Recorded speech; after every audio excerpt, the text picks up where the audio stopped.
तुम्हारा आज जो भी हाल है ना शाज़मा, ये सिर्फ और सिर्फ तुम्हारी अपनी हरकतों की वजह से। अब्बू को ब्लेम मत करो। और ये आज जो भी हुआ है ना, ये तुम्हारी जिद और खुद सरी का नतीजा है।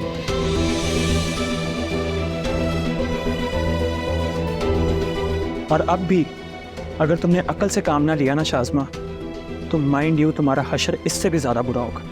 मेरे साथ जो भी होगा ना, आपको इसकी फिक्र करने की जरूरत नहीं है। आप अपनी बीवी के घुटने के साथ लगे रहे।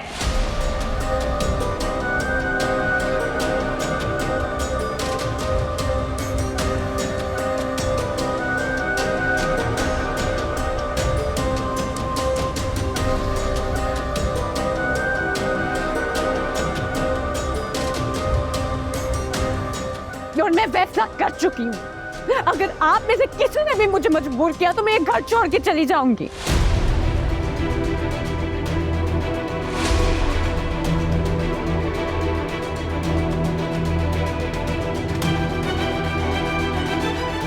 फिर चाहे मुझे सड़क पे सोना पड़े या कहीं भी जाना पड़े, लेकिन सुभान अहमद के घर नहीं जाऊंगी मैं।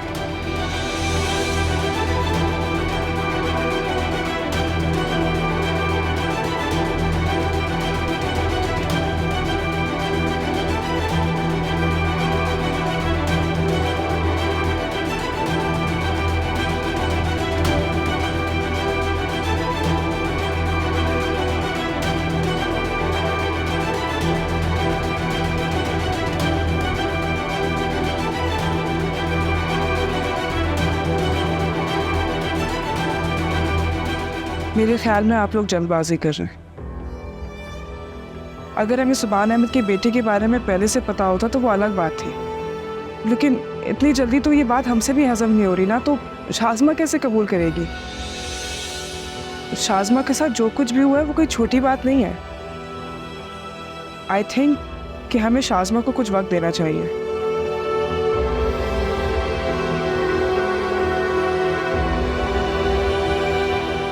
तुम शाज़मा को नहीं जानती रिदा। हमने अगर आज भी इसे अपने हाल पर छोड़ दिया ना, तो ये वही करेगी जो ये हमेशा करती आई है, अपना दूसरा घर भी बर्बाद कर लेगी। जोर ज़बरदस्ती से भी घर नहीं बसाए जाते दाएं। शाज़मा जब तक ये हकीकत खुद नहीं एक्सेप्ट करेगी, हम उसे मजबूर नहीं कर सकते वहाँ वापस जाने के लिए। एक जल्दबाजी उसने की थी ये शादी करने के लिए, और अब दूसरी जल्दबाजी हम कर रहे हैं उसे वहाँ वापस भेजने के लिए। रिता ठीक कह रही है। इस वक्त वो बहुत गुस्से में है, इस वक्त उससे बात करने का कोई फायदा नहीं है। जब उसका गुस्सा ठंडा होगा फिर आराम से उससे बात करेंगे। फिलहाल उसको उसके हाल पे छोड़ दे।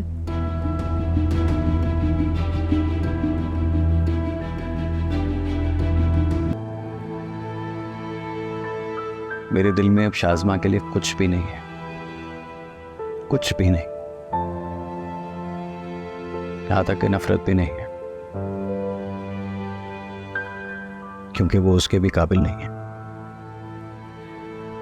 सोनिया, मैंने अपनी जिंदगी का वो चैप्टर क्लोज करके तुमसे शादी की है, इसलिए प्लीज अपने जहन से ये ख्याल निकाल दो कि मेरे दिल में शाज़मा के लिए कोई भी फीलिंग बाकी है। हाँ, एक दुख और एक पछतावा जरूर था कि मैंने अपनी जिंदगी का इतना वक्त, इतने साल एक गलत औरत के लिए बर्बाद कर दिए। लेकिन तुमसे मिलने के बाद ये दुख भी खत्म हो गया। एंड यू नो व्हाट, शायद इसमें भी अल्लाह की कोई हिकमत है। मैं अगर शाज़मा से ना मिला होता ना, तो शायद मैं तुम्हारी कभी कदर ना कर पाता। आज मुझे इस बात को कहने में कोई आर नहीं है कि अम्मी की ख्वाहिश को पूरा करने के फैसले में मेरी अपनी रजा भी शामिल हो गई है।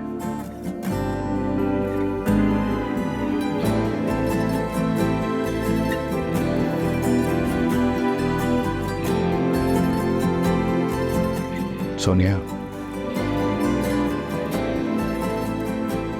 तुम मेरी जिंदगी का एक बेहतरीन फैसला हो।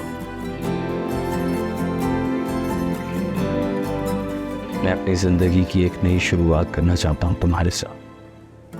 क्या तुम इसमें मेरा साथ दोगी?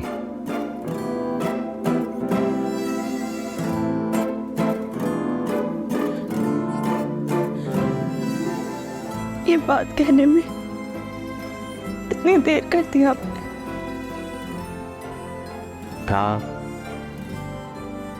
अगर तुमने अपनी मोहब्बत का इजहार भाभी की जगह मेरे सामने किया होता तो शायद ये बात मैं पहले कह देता।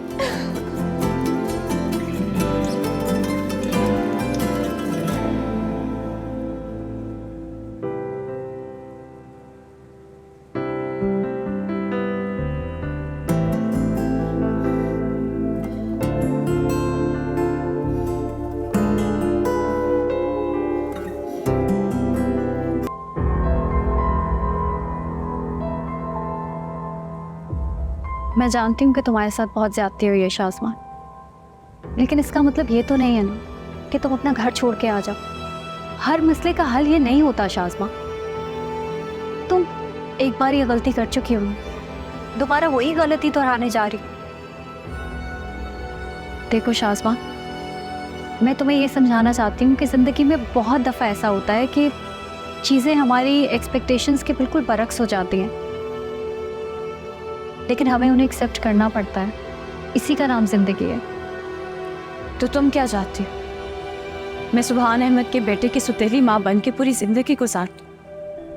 और कोई ऑप्शन है तुम्हारे पास? तुम्हारा घर एक दफ़ा टूट चुका है शाज़मा। अब तुम दोबारा ये सब करके क्या साबित करना चाहती हो कि तुम में ही कोई प्रॉब्लम है, तुम्हें ही घर बसाना नहीं आता?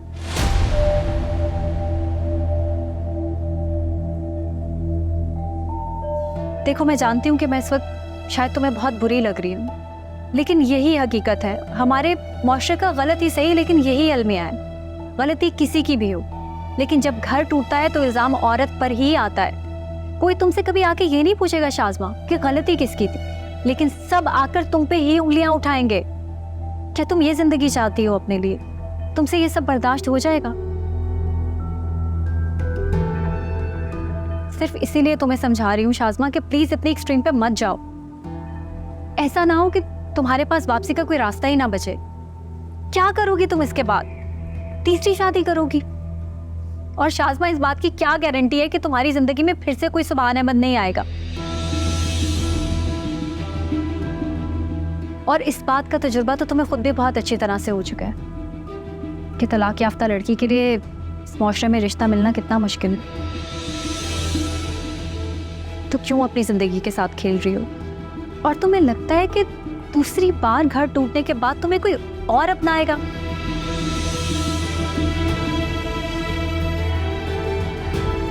देखो शाज़मा, मैका ना सिर्फ माँ बाप की जिंदगी तक होता है।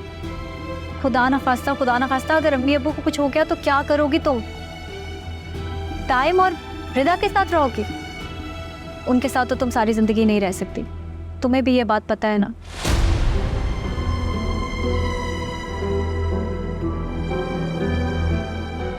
बात की तकलीफों से बचने के लिए ना बेहतर यही है कि इंसान अभी कड़वे घूंट पी ले, ताकि बाद में उससे पछताना ना पड़े।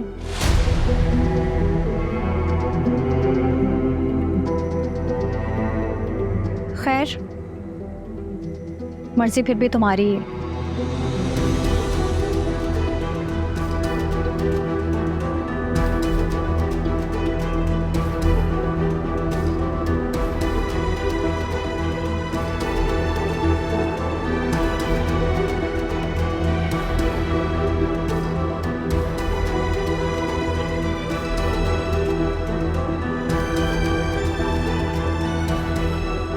दबीर, क्या हो गया? इतनी देर हो गई, उठ क्यों नहीं रहे आप? इतनी देर तो आप कभी भी नहीं सोते। देखें ना, टाइम भी क्या हो गया है। उठ जाएं, चले। उठे दबीर। दबीर, दबीर, दबीर, दबीर, दबीर, दबीर, कुछ बोले ना। दबीर, क्या हुआ है? आंखें खोले ना दबीर। दबीर, दबीर दबीर दबीर आगे कौन है? दबीर दबीर कुछ तो बोले। दबीर दबीर दबीर दबीर आगे कौन है? दबीर दबीर आगे कौन है? क्या हुआ अम्मी? देखो ना तुम्हारे अब्बू आगे नहीं खोल रहे हैं, कभी इतनी देर नहीं खोलते। अबू क्या हुआ? अबू उठे। अबू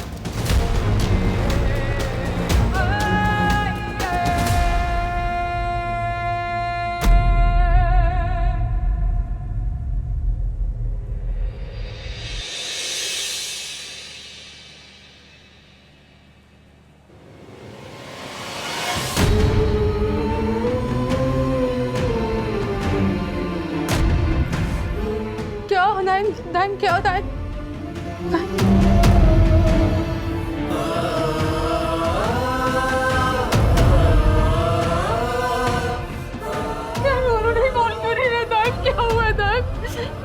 बोलो ना दाइम, दाइम बोलो ना दाइम, कुछ बोल दो दाइम, दाइम कुछ बोल दो दाइम, दाइम कुछ बोल दो दाइम, दाइम।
जिंदगी का कोई भरोसा नहीं।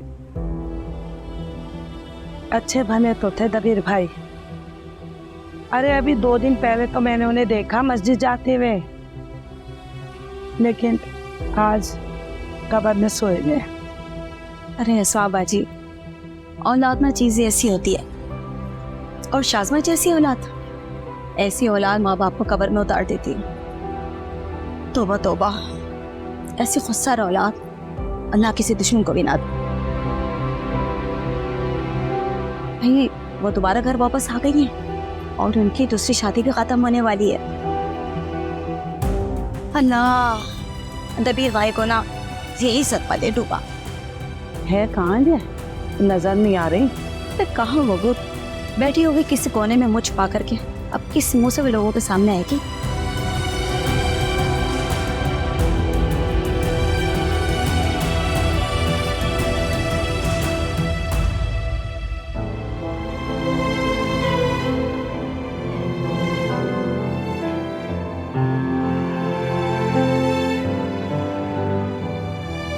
अब वो क्या समझाएंगे मुझे? इन्होंने तो कभी मुझे अपनी बेटी नहीं समझा। हमेशा अपने सर से बोझ की तरह उतारने की कोशिश की है आपने बस।